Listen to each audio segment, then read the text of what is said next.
Económico Nacional para la Reforma Financiera y Protección a los Consumidores. Antes fue director del programa corporativo del Instituto Roosevelt. También sirvió en la Comisión Legislativa de Supervisión y fue designado por Chuck Schumer el año pasado. Anteriormente, Barad fue asesor económico de la senadora Elizabeth Warren durante su campaña presidencial 2020 y fue asesor de banca y política en su oficina. Él hará algunas declaraciones y responder algunas preguntas. Gracias por acompañarnos. Buenas tardes. Más temprano, el presidente tuvo la oportunidad de visitar un par de pequeños negocios aquí en la ciudad. Uno es una ferretería 150 años de existencia. El otro es una granja urbana fundada hace 8 años que ocupa un espacio arrendado. Estas empresas han servido a sus comunidades. La ferretería patrocina equipos de ligas menores, sirve a la comunidad. La granja provee alimentos para mercados locales. Lamentablemente, muchas empresas como estas, con menos de 20 empleados, se quedaron por fuera en las primeras rondas de asistencia. Muchos de estos pequeños negocios se quedaron por fuera, mientras que grandes empresas con buenos contactos recibieron fondos de inmediato. El presidente y la vicepresidenta han hecho una prioridad que la asistencia esta vez se distribuya de manera más equitativa y que las compañías que no recibieron ayuda antes puedan ahora tener la oportunidad de hacerlo. Así que hoy queremos compartir algunos resultados de cómo el gobierno está trabajando sobre ese compromiso. El lunes 22 de febrero, el presidente anunció cambios importantes al programa de protección de pago, que es el principal programa de asistencia que ofrece el gobierno federal.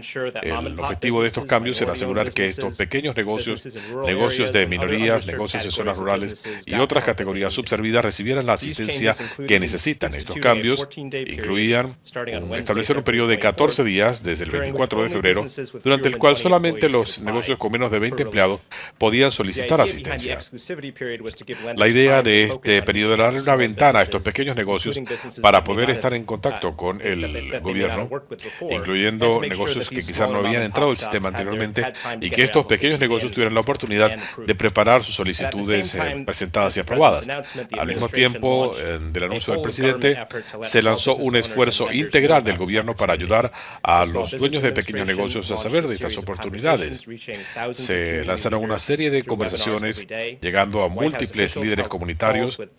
Funcionarios de la Casa Blanca conversaron con dueños de pequeños negocios, con miles de ellos, y se está trabajando con el Congreso para dar a conocer estos cambios y tener acercamiento con el electorado. Ahora que estamos llegando al final de este periodo de 2 semanas, los resultados son notables. Cuando uno compara las estadísticas de este periodo con los 10 días previos, vemos un repunte significativo en el número de préstamos para pequeñas empresas, empresas de minorías, de mujeres y participantes por primera vez en el programa de protección de pago. También hemos aprobado más de 3.000 préstamos para negocios con menos de 5 empleados, un incremento de 15% comparado con el periodo antes de la exclusividad. Hemos aprobado miles de préstamos para este grupo, lo que representa un repunte de 25%. Hemos establecido préstamos para negocios de minorías, lo que se traduce en 1.000 negocios adicionales que están recibiendo asistencia durante este periodo de exclusividad, 1.000 por día. Se han aprobado préstamos para negocios de mujeres, lo cual se traduce en otros 600 negocios de mujeres, y ha habido un incremento en los préstamos para negocios en zonas rurales. Pero eso no es todo. El 22 de febrero, el presidente también anunció otros cambios para ampliar el acceso al programa de protección de pago, y desde el viernes pasado se establecieron y se pusieron en práctica estos cambios, y ya estamos viendo algunos avances en este sentido. Por ejemplo, de casi 30.000 solicitudes que fueron marcadas porque había dueños de pequeños negocios que estaban atrasados en pagos de préstamos estudiantiles. Eliminamos esta restricción y tenemos decenas de miles de nuevas solicitudes después que incrementamos el fondo de recursos disponibles para negocios de pequeños negocios y de dueño individual. Todavía queda tiempo para el programa, todavía hay dinero disponible. Vayan a la página del gobierno, contacten a su banco y vean si ustedes califican para recibir asistencia. Es importante dar a conocer estos planes, pero pensamos que esto no es suficiente.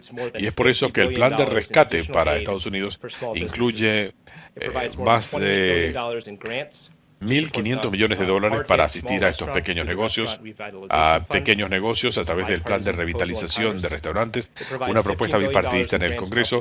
Se asignan fondos para los restaurantes más afectados y negocios pequeños en zonas de bajos ingresos, y se restablece la iniciativa de créditos para estos pequeños negocios para brindarle a estas empresas capital de trabajo y recursos para que puedan navegar el sistema y puedan saber los dueños de estos negocios cómo tener acceso a los recursos, aunque no tengan todo un equipo de abogados trabajando para ellos. Y con esto respondo a sus preguntas. Esto tiene que ver con algo que estamos viendo en el Capitolio.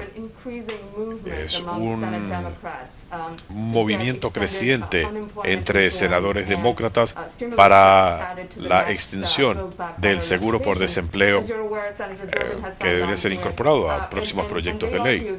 El senador Durbin lo apoya y dicen que esto es necesario para poder mantener a la gente fuera del nivel de pobreza. Desde la perspectiva económica, ¿qué nos puede decir sobre este programa y qué piensa al respecto? El plan de rescate para Estados Unidos, según múltiples expertos, está brindando muchísima asistencia para familias de bajos ingresos y de medianos ingresos. Los cheques, los cambios en los créditos por hijos.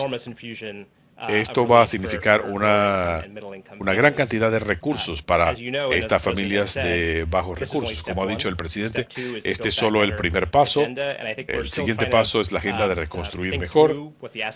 Y tenemos que pensar en los distintos aspectos del programa. Recibimos una carta de los senadores que hablaban de incluir variantes en el futuro. Tenemos que ver que va a estar incluido en el próximo programa. Más temprano, el presidente Biden dijo que mucho de este dinero para pequeños negocios, si puede ampliar sobre eso. Y en cuanto a el riesgo de inflación con el programa de estímulo, en cuanto a lo que dijo el presidente, creo que se refería al hecho de que en la primera ronda del programa de protección de pago bajo el gobierno anterior hubo problemas documentados, indicados por la Contraloría, que decenas de miles de compañías no elegibles para la asistencia la estaban recibiendo. Eso se debía en parte a que el gobierno anterior no estableció controles desde el comienzo, cuando se recibían las solicitudes, para asegurarse que esto llegara a empresas elegibles. Hemos hecho cambios significativos para que cualquier solicitud que se presente llene los requisitos del programa. Al mismo tiempo que hemos establecido eso, también estamos procesando casi el 100% de las solicitudes en cuestión de 48 horas. Así que estamos buscando el balance apropiado para que la gente que no es elegible no reciba la asistencia, pero los que sí sean elegibles reciban la ayuda cuanto antes. Y eso es un cambio importante en comparación con el gobierno anterior. En cuanto a la inflación, como ha dicho el presidente y el secretario Yellen, le estamos dando un seguimiento muy de cerca. Preferimos hacer de más que el riesgo de hacer de menos. Siempre vamos a darle seguimiento cuidadoso al riesgo de inflación y lo vamos a seguir haciendo de aquí en más. En cuanto al plan de asistencia y las vacunas, ¿puede decirnos dónde cree que estaremos con la economía para fines de este año? Se ha hablado de los pronósticos para el 2022. ¿Cuál es el pronóstico para fines de este año? Moody's, una firma independiente de Wall Street, proyecta que el plan de rescate va a generar unos 7 millones de nuevos empleos para fines de año. Pensamos que es un pronóstico bastante razonable.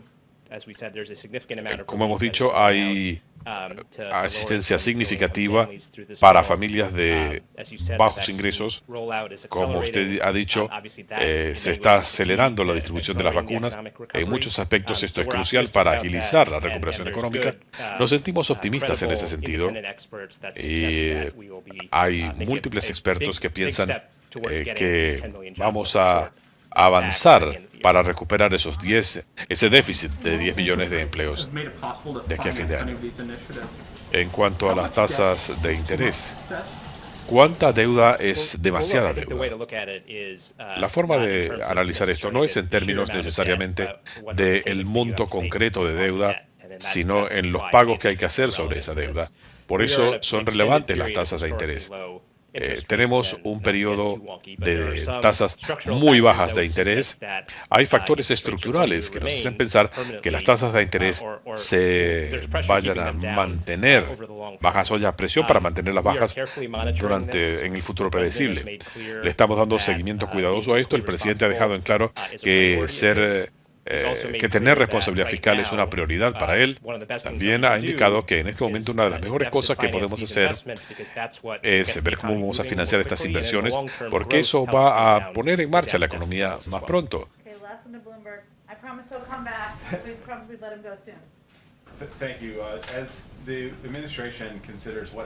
A medida que el Ejecutivo considera medidas para el plan de reconstruir mejor, algunos economistas han hablado de una senda para la ciudadanía, para inmigrantes indocumentados. ¿Puede decirnos qué piensa la Casa Blanca sobre incorporar esto al plan? Esta es una prioridad del presidente. Aún no hemos tomado una decisión sobre si esto será o no parte del plan. Queremos concentrarnos en la aprobación del plan de rescate para Estados Unidos, para decirle al país qué es lo que hay en el programa, cómo vamos a ayudar.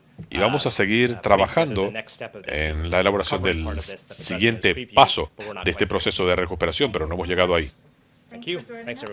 Gracias. Esperamos tenerte nuevamente acá en el futuro. Okay.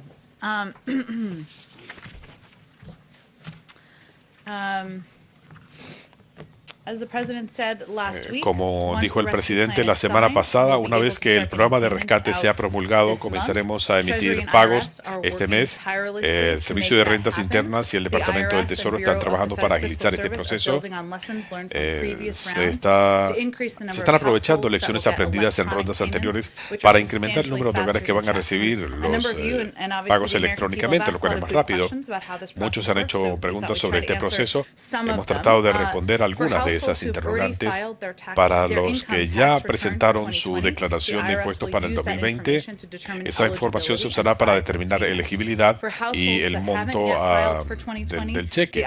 Para quienes no lo han hecho todavía, se van a revisar los antecedentes de 2019 para determinar elegibilidad y el monto a pagar. Eso incluye los que utilizaron el portal de personas que no tenían requerimiento de presentar la declaración. Alguien preguntaba sobre esto. Para las declaraciones impositivas con depósito directo, el dinero se podrá enviar electrónicamente, y para aquellos hogares donde no se puede determinar una cuenta bancaria, habrá cheques en papel o tarjetas de débito. No estamos dando nada por sentado, estamos insistiendo en todo esto, pero ustedes han hecho muy buenas preguntas sobre este programa y queremos responder de antemano.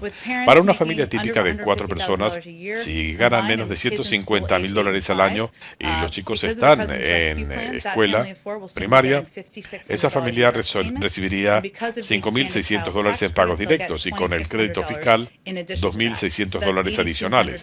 Eso representa $8,200 adicionales para estas familias, además de fondos adicionales para reabrir las escuelas y ayudar a aquellos que perdieron el empleo sin que fuera culpa suya.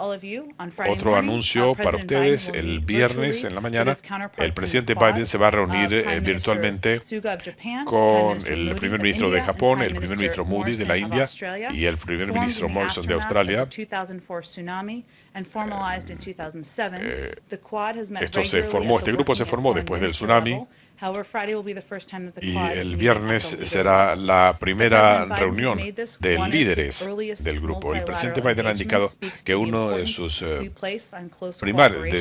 compromisos principales, primarios, en esta región Indo-Pacífico, refleja la importancia que le confiere a estas relaciones. Esperamos discutir, entre otras cosas, temas que enfrenta la comunidad global, desde el COVID a la cooperación económica y, por supuesto, la crisis del clima.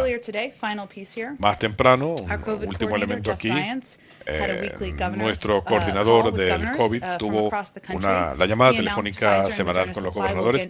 Anunció que los suministros de vacunas de Pfizer y Moderna se incrementarían a 8 millones de dosis para los estados, tribus y territorios, junto con 2.700.000 dosis adicionales para las farmacias. El 20 de enero, el promedio de 7 días fue de 890.000 vacunas por día. Esto lo estamos incrementando considerablemente al día de hoy. Finalmente, hemos reiterado nuestro compromiso de trabajar y colaborar con los gobernadores de ambos partidos y de continuar y alentar el uso de mascarillas, distancia social, mientras el programa de vacunación se sigue agilizando.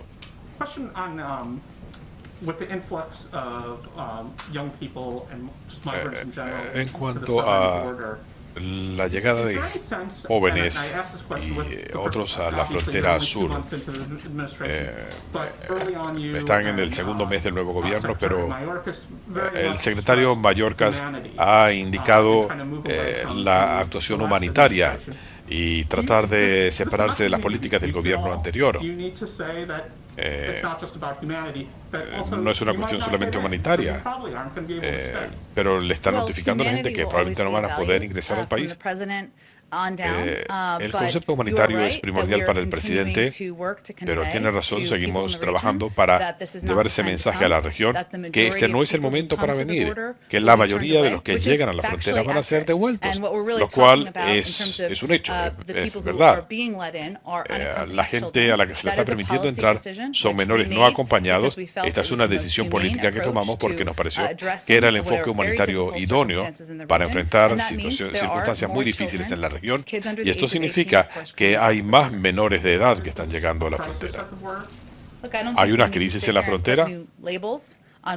No creo que sea necesario venir aquí a poner etiquetas sobre lo que ya hemos dicho, que es una prioridad y es un reto para el gobierno.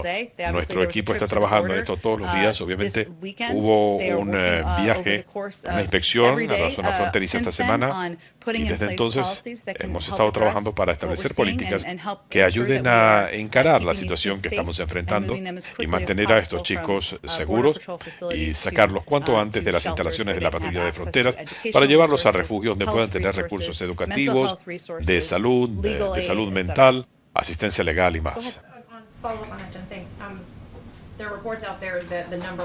Hay informes que indican que el número de menores no acompañados se ha triplicado en la zona fronteriza. Esa cifra precisa. No voy a confirmar números. Obviamente el Departamento de Seguridad Nacional y otros están supervisando la situación en la frontera. Hay un par de razones. Me han preguntado sobre los cambios en políticas. Hay un par de razones por las que pensamos que la gente está llegando a la frontera.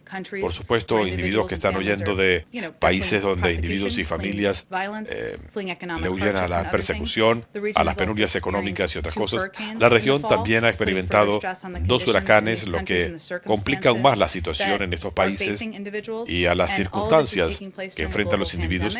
Y todo esto en el marco de una pandemia global que ha afectado las economías de estos países, afectando a sus pueblos, igual que en Estados Unidos. Son múltiples factores que empujan a los individuos a venir a la frontera.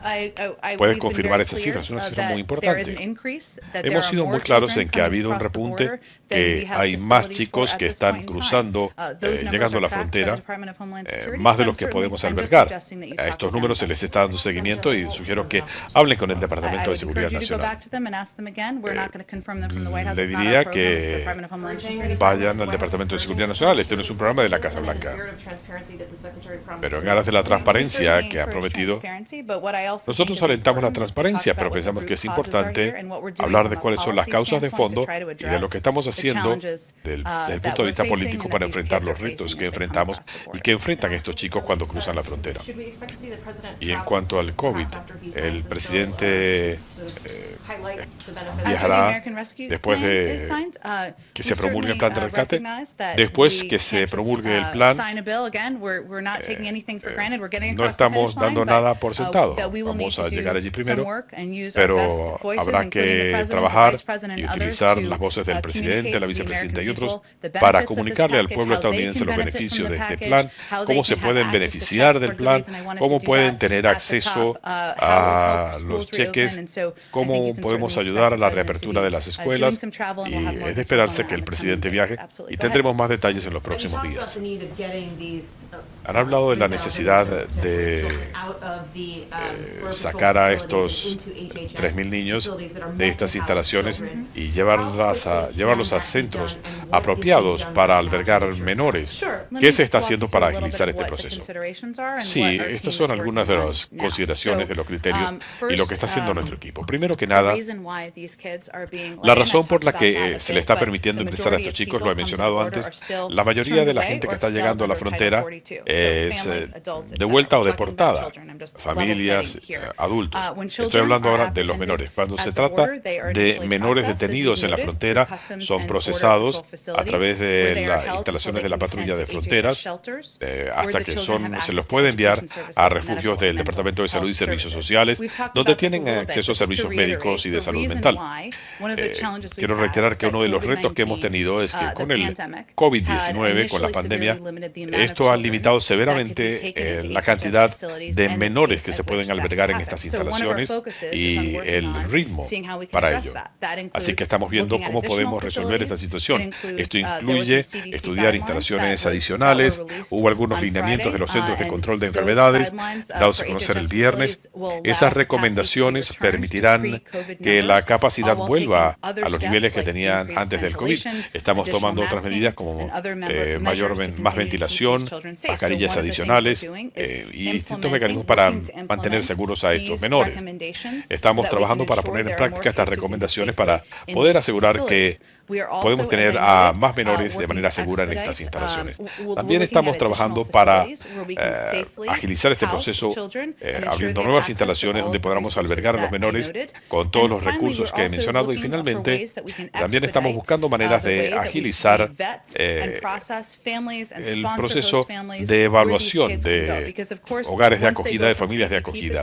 Porque una vez que los chicos salen de estas instalaciones del gobierno, no queremos que vayan a parar a otras dependencias gubernamentales. Queremos que estén con familias en hogares mientras sus solicitudes se pueden procesar, pero queremos acelerar la forma en que se evalúan a estas familias y pueden confirmar si habrá más instalaciones, por ejemplo, en Fort Lee, en Virginia, o en Fort Lee, en Florida. ¿Cuántas instalaciones nuevas se pudieran reprogramar? No tengo nada que comentar en este momento sobre eso. Estamos estudiando instalaciones. Hay múltiples consideraciones sobre esto. Parte de la razón por la que queremos que haya más chicos a los que se los pueda transferir, las recomendaciones de los CDC nos van a ayudar a que haya más chicos que se puedan albergar de manera segura, pero no se ha tomado ninguna decisión en este momento. ¿Hay algún esfuerzo diplomático entre el gobierno de Biden y los países centroamericanos para buscar maneras de disuadir a estos chicos de venir a la frontera? Esto es una parte crucial de nuestra estrategia. Le pedí a Roberta Jacobson que viniera a hablar con nosotros aquí lo antes posible, porque sería excelente para responder a estas preguntas. Pero en el entretanto no hay información sobre conversaciones que estén teniendo lugar entre los Estados Unidos y estos países. Estoy hablando del compromiso de traer a una persona experta para que pueda responder a sus preguntas. Y he dicho que esta es una prioridad para nosotros y que hay conversaciones a múltiples niveles, obviamente a través del equipo de seguridad nacional y el Departamento de Estado, sobre la importancia de comunicar claramente que este no es el momento para venir a Estados Unidos, para trabajar con los países y encarar las soluciones, las razones de fondo y buscar soluciones para poder encarar la raíz o las raíces del problema. Lo que estoy escuchando son preguntas específicas sobre interacciones. Mucho de esto vendrá del Departamento de Estado, pero le invité a Roberta a venir y ojalá lo haga pronto. Las aerolíneas han estado instando al gobierno a dar recomendaciones sobre un pasaporte para viajar. Están considerando esto y sería una buena idea para el gobierno hacer este tipo de acciones. Se refiere a los pasaportes de vacunas. Reconocemos que a medida que más estadounidenses se vacunan, surgen interrogantes, por ejemplo, sobre cómo puede la gente demostrar que se ha vacunado. Solo el 10% de la población estadounidense se ha vacunado hasta ahora. Hemos avanzado, pero tenemos mucho trabajo por hacer aún. Y nos estamos concentrando como gobierno en vacunar a más personas. Y vamos a ver cómo la gente puede demostrar que se ha vacunado. Pero estamos concentrando los recursos en esto. También hemos indicado que el sector privado, como usted dice, ha expresado preocupaciones en este sentido y pensamos que ellos deben encabezar este proceso. El gobierno no se quiere involucrar en establecer los estándares sobre las calificaciones para tener el pasaporte de vacunas. Esta es una idea que han propuesto las aerolíneas.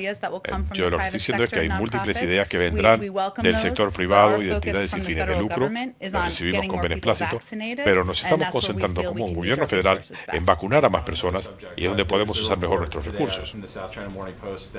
Hoy se informó que Estados Unidos y China estaban tratando de establecer algún tipo de reunión de alto nivel en Alaska para tratar de refrescar la relación bilateral. ¿Hay planes o consideraciones sobre eso? Yo he visto o escuchado esos reportes. No tengo nada que decirles en este momento. Obviamente el presidente habló con el presidente Xi el 10 de febrero y esperamos ansiosos que haya oportunidades de interacción, pero no hay nada confirmado hasta el momento.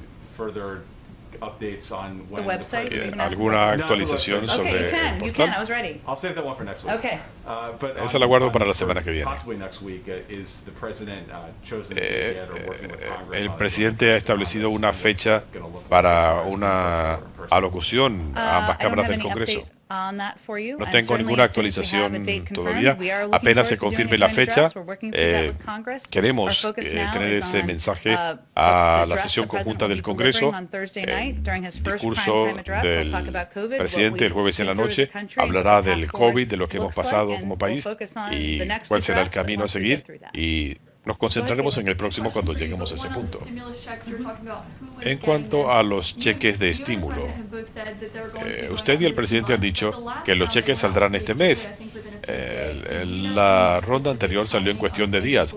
¿Sabe exactamente cuándo puede la gente esperar estos cheques? El Departamento del Tesoro está trabajando para agilizar esto. Esta es una prioridad para el presidente. Uno de los pasos que se están tomando es en asegurar que más gente pueda recibir los cheques electrónicamente, porque eso acelera el proceso. Tengo un poco más de detalles aquí en términos de cómo va a funcionar esto. El primer grupo de pagos irá a los contribuyentes que tienen depósito directo en sus declaraciones del 2019 y 2020. Después, los contribuyentes cuya información de pago esté en el Servicio de Rentas Internas. Y como ha dicho el presidente, una vez que el plan se apruebe, en términos de elementos más específicos, esperaremos a que tengan todos los sistemas listos y tendremos una actualización. Y el presidente quiere o no que su firma aparezca allí, como lo exigió el expresidente Trump. Estamos haciendo todo lo posible por acelerar el proceso. Por eso el nombre del presidente no aparecerá en el cheque. Los cheques lo firmará un funcionario del gobierno. No se trata de él, sino de llevar asistencia al pueblo estadounidense. Él no quiere su nombre en los cheques. Él no considera eso necesario o prioritario. El objetivo es que los cheques salgan lo antes posible. Y en cuanto a inmigración, usted dice que hay que abstenerse de las etiquetas. No quieren hablar de una crisis, sino de un reto. Pero ya que tenemos 3.200 menores no acompañados, eso es más alto que la cresta que se registró en 2019. Y en aquel entonces había niños durmiendo en el piso, instalaciones saturadas.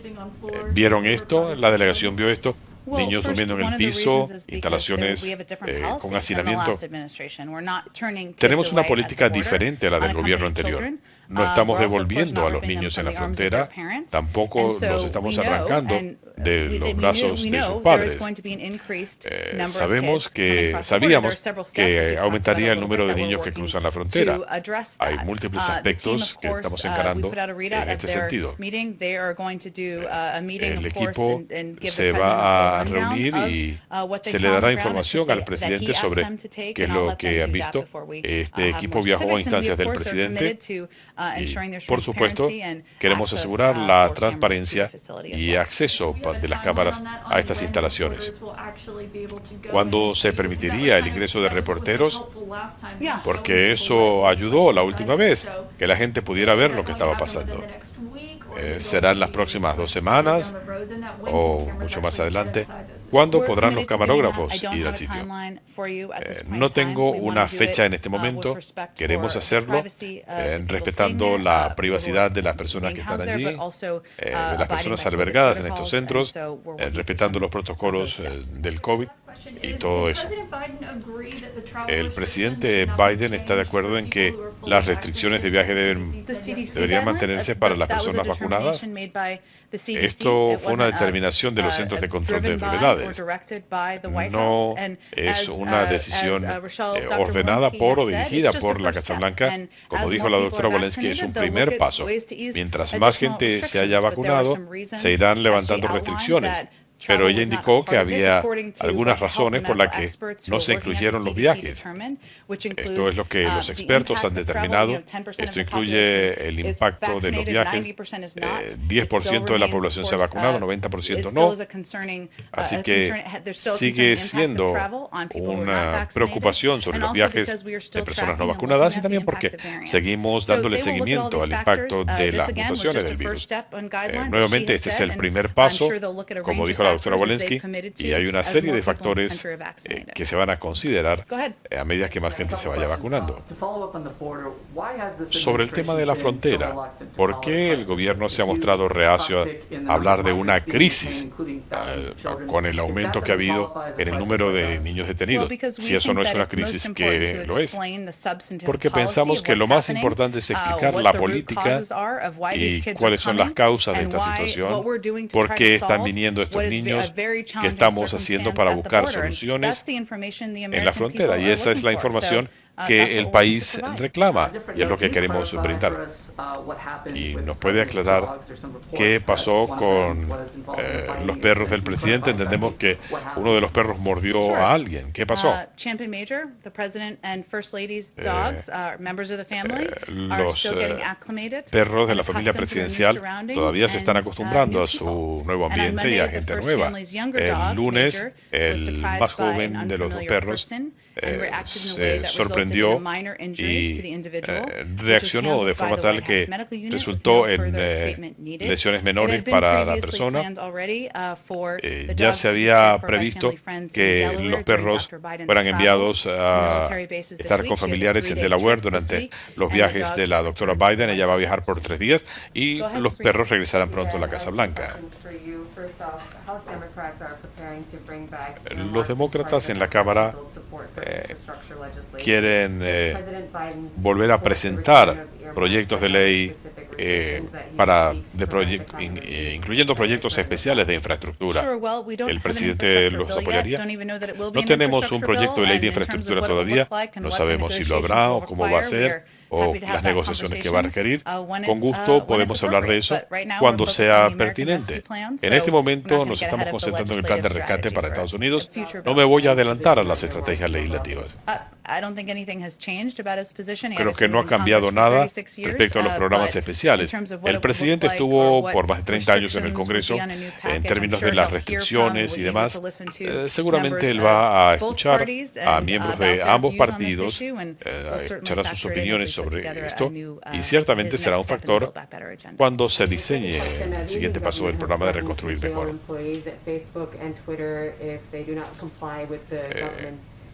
¿Qué pasa si Facebook y Twitter no cumple con la solicitud de tumbar las páginas de personas involucradas en las protestas? ¿Qué pasa con esta amenaza del gobierno de encarcelar a empleados de las compañías? Creemos en la libertad de expresión. Esto es una preocupación muy importante para el presidente y se plantea en todas las oportunidades. En el caso de aliados y de adversarios. Pero en cuanto a conversaciones específicas, el Departamento de Estado estaría más cerca de esto. En cuanto a las recomendaciones de los CDC, buena noticia para las familias, pero el mensaje que escuchamos de las autoridades fue sobre familias. No escuchamos nada de la reapertura de las escuelas. Si los abuelos vacunados pueden estar con sus nietos no vacunados, ¿Por qué no se aplica el mismo estándar a las escuelas? Bueno, no me quiero adelantar aquí, yo no soy médico, pero estas recomendaciones son muy específicas respecto a las recomendaciones para los hogares. Por ejemplo, tú, tu esposo, tus hijos se pueden reunir con sus vecinos cuando todos estén vacunados. Es un paso de avance para muchos estadounidenses. Estos son lineamientos aplicables al lugar de trabajo, ya sea la Casa Blanca o una empresa o una escuela. Ha habido recomendaciones concretamente para las escuelas y creo que los centros de control de enfermedades consideran imperativo considerar circunstancias particulares en cada ambiente, el número de personas, los riesgos, cuando determinan las recomendaciones que van a ofrecer. Las recomendaciones irán cambiando mientras más gente se vacune. Van a seguir revisando. Como dijo la doctora Walensky, a medida que más gente se vaya vacunando, habrá más oportunidades de hacer recomendaciones que le permitan a la gente interactuar, de abrazar a los abuelos, a los primos, estar con los maestros. Es lo que todos esperamos. Pero van a analizar todos los factores, incluyendo el impacto de las mutaciones, como decía ella, y se van a hacer recomendaciones basadas en la seguridad del público. Se ha planteado una preocupación de los expertos médicos sobre no bajar la guardia en este momento. Estamos relativamente más cerca de la salida. Ellos presentaron estas recomendaciones porque se sienten confortables con las estadísticas que tienen sobre la vacunación de individuos, pero obviamente tienen que seguir analizando las estadísticas, sopesando las recomendaciones de los médicos, hablar con los médicos de los CDC. ¿Qué cambios habrá en cuanto al comportamiento del presidente con estos lineamientos? Verá a sus nietos con más frecuencia. El presidente acata las recomendaciones, como es de esperarse, pero también piensa que él tiene que dar el ejemplo para el pueblo estadounidense y para los ciudadanos. Buena pregunta, no le he preguntado sobre el impacto personal. Voy a intentar hacerlo. Ustedes se lo pueden preguntar cuando tengan oportunidad. Pero alguien me preguntaba en las últimas 24 horas sobre cómo nos afecta esto a nosotros. La Casa Blanca es un lugar de trabajo. Esta no es una residencia privada, así que seguiremos usando mascarillas, seguiremos sometiéndonos a pruebas, guardando distancia social hasta que los expertos nos digan algo en contrario. Dos preguntas de seguimiento. En cuanto a la reunión virtual, ¿sería esto el preludio de una reintegración de la Alianza Transpacífico? Creo que esta es una oportunidad de interactuar a alto nivel, a un nivel más alto de lo que se hizo en el pasado, con socios clave de Estados Unidos. Japón, Australia, e India, aliados clave de Estados Unidos. Hay múltiples temas que discutir, en los que hay que trabajar conjuntamente, ya sea la crisis del clima, la pandemia global, la cooperación económica. El presidente ha sido muy claro en cuanto a su compromiso de reconstruir la clase media y de aprovechar cualquier oportunidad para abordar estos puntos.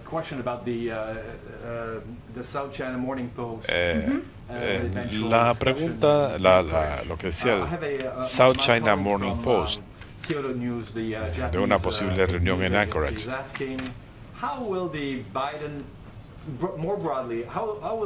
En un sentido más amplio, ¿cuál es el plan del gobierno de Biden para interactuar con China? ¿Se está considerando conversaciones directas con China? El presidente ha hablado con el presidente Xi, ya lo ha hecho. Obviamente seguimos directamente involucrados a múltiples niveles y esto va a continuar. Una cumbre, no puedo pronosticar una cumbre. Habrá múltiples interacciones con el presidente y su equipo de seguridad nacional, con China y con otros países de la región en los meses y años por venir. Hay múltiples asuntos que hemos tocado con China en esas conversaciones. No ocultamos nuestras preocupaciones, Pero buscamos siempre oportunidades de trabajar juntos. A 8 días de que se celebre la llegada del presidente a la Casa Blanca, comparte el presidente la posición de volver a incorporar a Cuba a la lista de países que auspician el terrorismo. Nada ha cambiado, pero quiero reiterar nuestra política sobre Cuba, que se guiará bajo dos principios. Primero, el apoyo a la democracia y a los derechos humanos. Esto será crucial en nuestros esfuerzos empoderar al pueblo cubano para determinar su futuro. Segundo, los estadounidenses, especialmente los cubanos estadounidenses, son los principales embajadores de la buena relación con Cuba. Un cambio de política hacia Cuba no es prioridad del presidente Biden, pero los derechos humanos serán un pilar de nuestra relación y ciertamente vamos a revisar las decisiones tomadas bajo el gobierno anterior, incluyendo la de etiquetar a Cuba como un país patrocinante del terrorismo. Usted dice, este no es el momento de venir. ¿No sugiere eso que hay que esperar porque va a haber un momento para venir?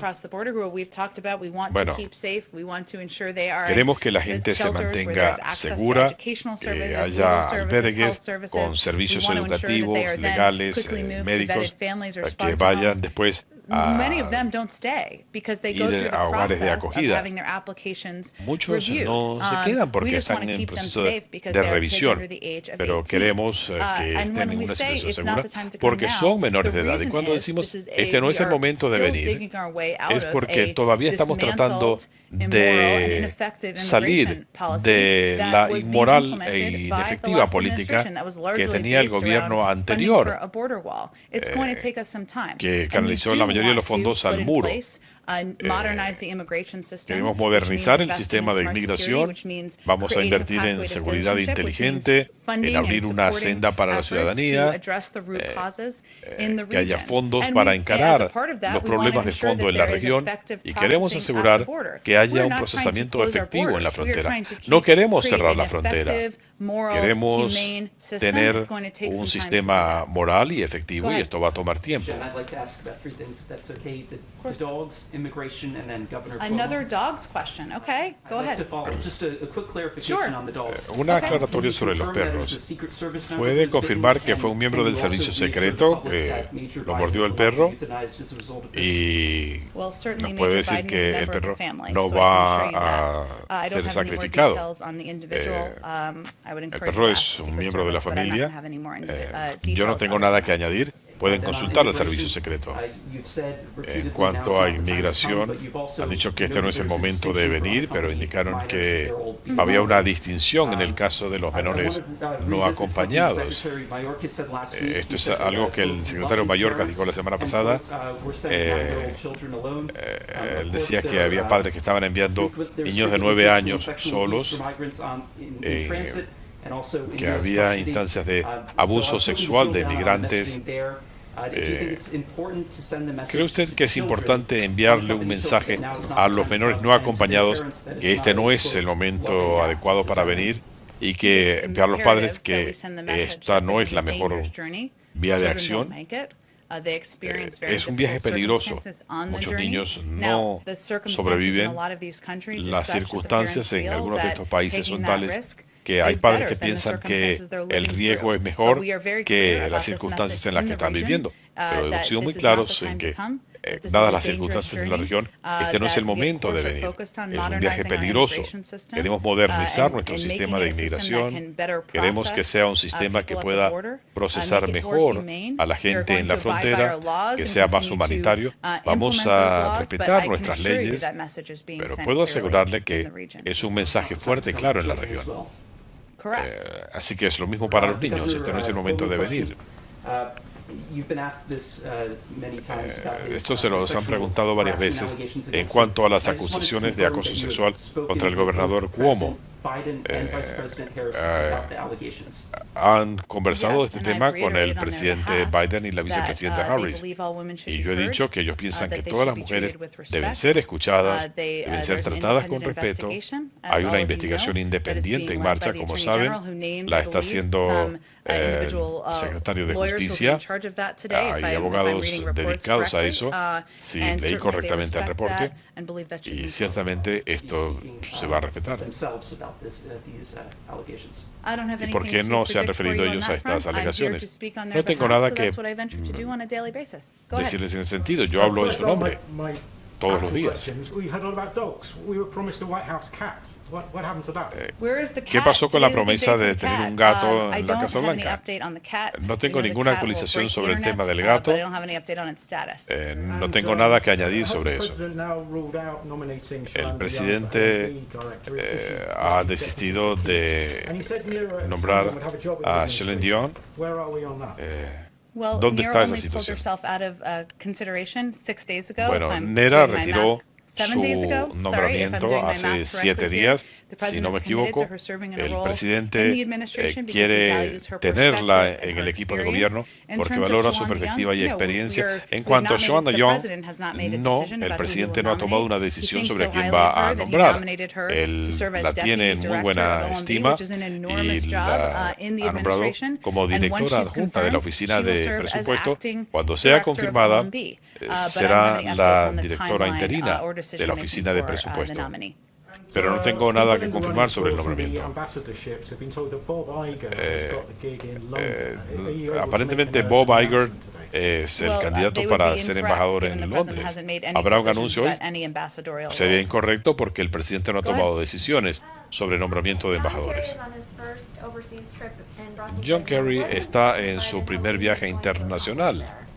¿Qué expectativa tiene el presidente Biden para que logre? El ex secretario de Estado y mi ex jefe está muy familiarizado con el compromiso personal del presidente sobre el cambio climático. El presidente conoce de su compromiso internacional, del papel que él ha tenido en el ámbito internacional, y esta es una oportunidad para él interactuar. Ahora que somos parte una vez más del Acuerdo de París, de tener conversaciones con contrapartes y con funcionarios que el secretario conoce bien desde que era secretario de Estado, ha trabajado en estos temas durante mucho tiempo, durante décadas, y cuando regrese le presentará un reporte al presidente. Y es cierto que él quiere incrementar las expectativas del Acuerdo de París. ¿Qué tan lejos está dispuesto el Ejecutivo a llegar en este sentido? ¿Y cuándo van a anunciar las metas de emisiones para 2030? Esperemos al regreso del secretario. Seguramente él va a hablar con Gina McCarthy, el presidente, la vicepresidenta y otros sobre sus recomendaciones. Hay interés en la comunidad global, pero no tengo nada que pronosticar en este momento. Joe Cuneo with News Nation. Yes, hi. First time here, right? Yes, Welcome. Yes. I'm a newbie as well. Good, there you go. En cuanto al plan de rescate para Estados Unidos, hay dos elementos acá: el crédito fiscal por hijos y subsidios. Hay medidas provisionales que se quieren hacer permanentes. El presidente Biden está interesado en trabajar con el Congreso para que estas medidas sean permanentes, y algunas de las críticas sobre estas medidas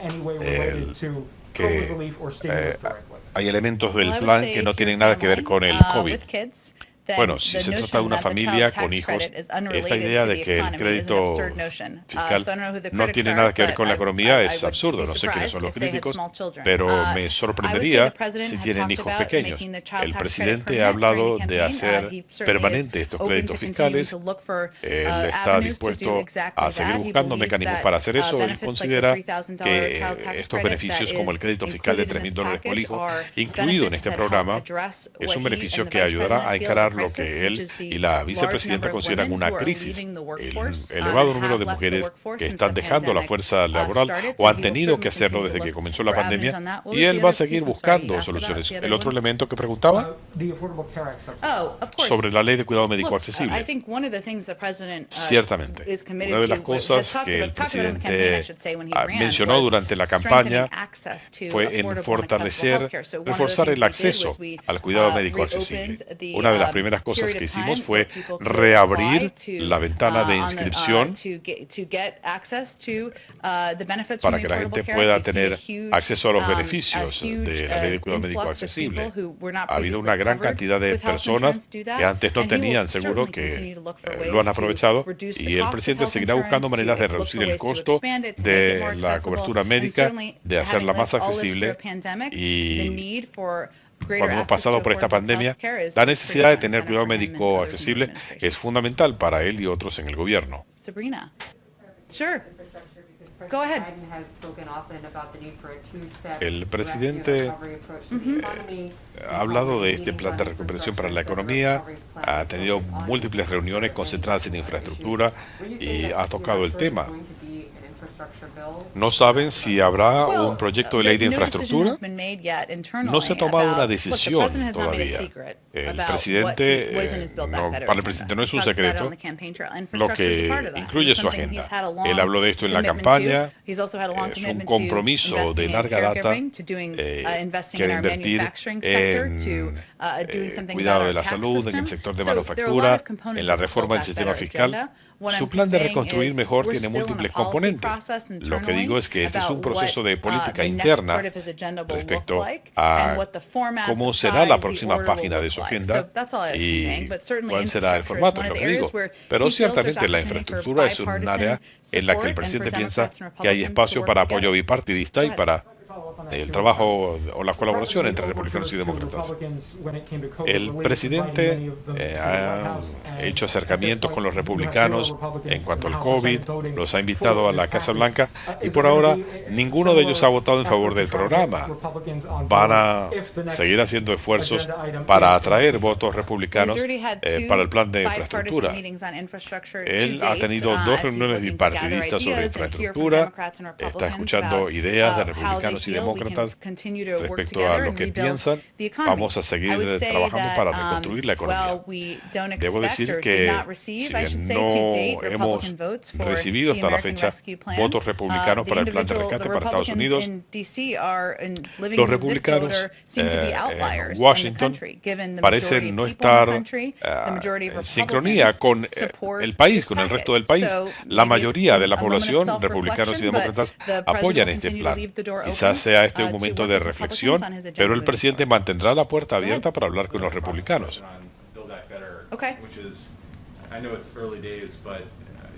Sabemos que es el comienzo, pero la Casa Blanca buscará apoyo bipartidista para un plan de infraestructura o van a volver a irse por la vía de la reconciliación. El presidente prefiere la colaboración bipartidista.